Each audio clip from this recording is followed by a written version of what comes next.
Bonjour, aujourd'hui nous allons décoder ensemble les chalazions.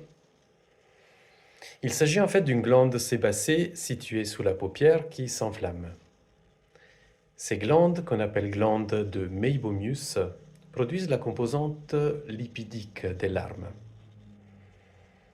Le terme chalazion vient du grec et signifie grêlon. Ça se manifeste d'ailleurs comme un kyste dans la paupière. Et ce kyste peut provoquer des douleurs, des troubles de la vue et parfois se surinfecter. Un chalazion peut être externe et visible depuis l'extérieur ou interne et se développer sous la paupière. Comment décoder cette pathologie? Les glandes sébacées se situent dans le derme. Et le derme est la partie de la peau qui nous protège des agressions et des souillures. Et d'ailleurs, le sébum que ces glandes produisent fait glisser ceux qui pourraient blesser ou souiller, comme la fameuse graisse de canard qui fait couler l'eau sur les plumes.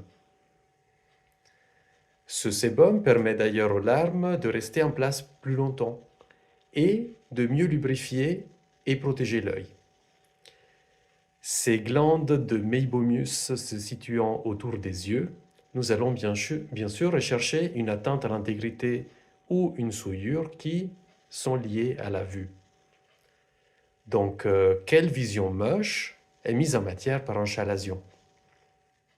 Quand on parle de l'œil, de vision, on pense tout de suite à ce qui a été vu, et c'est une possibilité, mais n'oublions pas que par l'œil passe aussi comment la personne elle-même, elle s'est sentie vue. Et peut-être il y a aussi quelque chose qui a été perdu de vue, ce qui n'est plus vu, ou celui qui n'est plus vu. Un chalazion externe garde à l'extérieur ce qui est choquant, alors que s'il est situé sous la paupière, c'est comme s'il y avait une image de soi qui n'aurait pas dû sortir et qui reste cachée.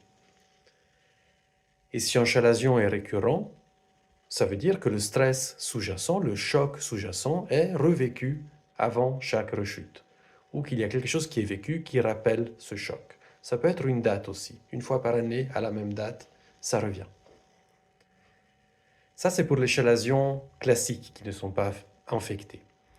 Si, par contre, il y a une surinfection bactérienne, cela traduit une tonalité supplémentaire de dévalorisation. D'ailleurs, pour un chalazion, la bactérie impliquée est le plus souvent un staphylocoque doré. Alors déjà, un staphylocoque, c'est une bactérie qui permet de faire ressortir ce qui envahit le corps lors d'une blessure. Imaginez une écharde qui rentre dans la chair, l'infection par un staphylocoque produit du pus, et ça finit par faire ressortir l'écharde. Donc un staphylocoque dans un chalazion, ça permet symboliquement d'expulser la vision qui a blessé. Mais là, on a un staphylocoque doré. Et ça mène symboliquement de l'or, donc du beau, du précieux. C'est comme si ça venait nettoyer quelque chose qui a souillé dans une tonalité de dévalorisation.